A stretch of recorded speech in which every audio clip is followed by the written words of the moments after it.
This the longest day for the cars. Time for some final stretches. Sebastian Loeb and Daniel ELENA opened the road. I'm super happy to be at the start of this special that we opened last year, which didn't bring me luck. There always needs to be a stage opener. We'll see what happens.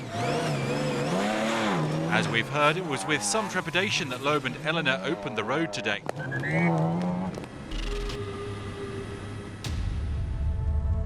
It was here in the Tanaka Dunes that Loeb's challenge ended last year. Co-driver ELENA suffered a coccyx injury in the incident. The Peugeot went no further.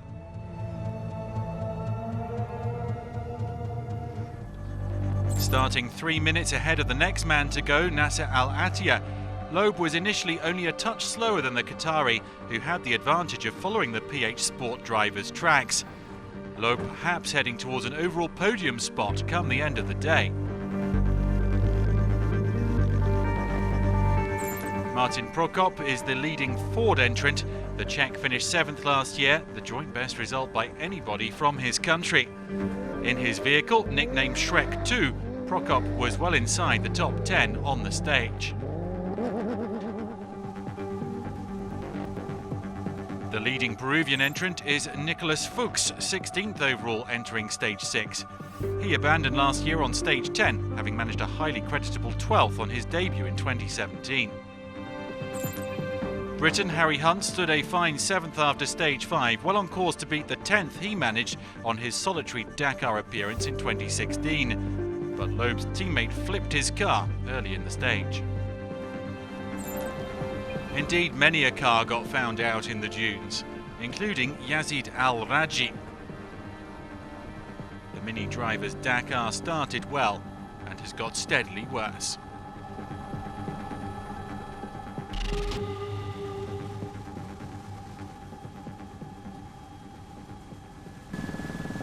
Come the end of the stage, Nani Roma was more than 13 minutes back from Loeb, who overtook the Spaniard in the overall standings.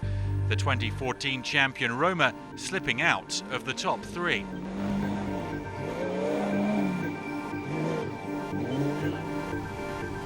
In the dunes of Tanaka, Stefan PETERHANSEL lost more than 20 minutes before really going for it in his bid to retain hopes of challenging Al-ATTIYAH for the overall victory. PETERHANSEL, though, couldn't make up enough time and even lost his 2nd place overall to Loeb.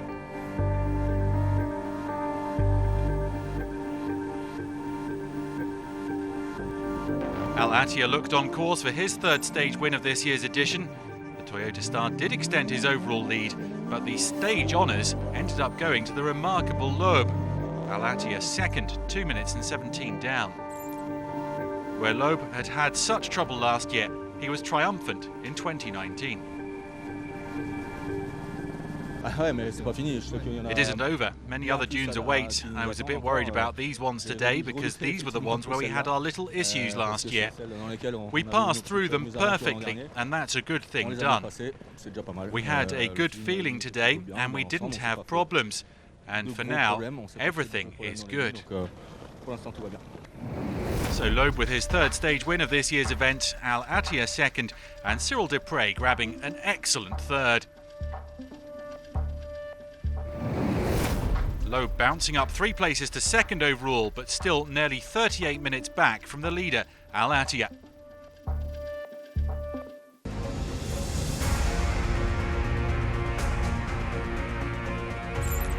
Onto the side-by-sides, and not a great day for the overall leader, Rodrigo Moreno. The Chilean had lost almost 20 minutes at the halfway stage of stage 6. Despite struggling in the dunes, the title holder, Reynaldo Varela, remains well in contention to defend his crown, only 1 minute and 42 seconds down at the start of the day. His son Bruno, also driving a Can-Am, is still learning on his maiden Dakar. Well down in the standings, he could be precious if Dad needs help in his quest for a 2nd title. Former bike rider Chaleco Lopez had been hoping to conquer his 1st Dakar title this year, but his hopes took a serious hit on stage 4. Nevertheless, the 2-time podium finisher is running very nicely on this stage, 2nd at the halfway point. The only man ahead of him is his Chilean compatriot Ignacio Casale, who knows what it means to stand on the highest step of the Dakar. The defending quads champion coming along very well.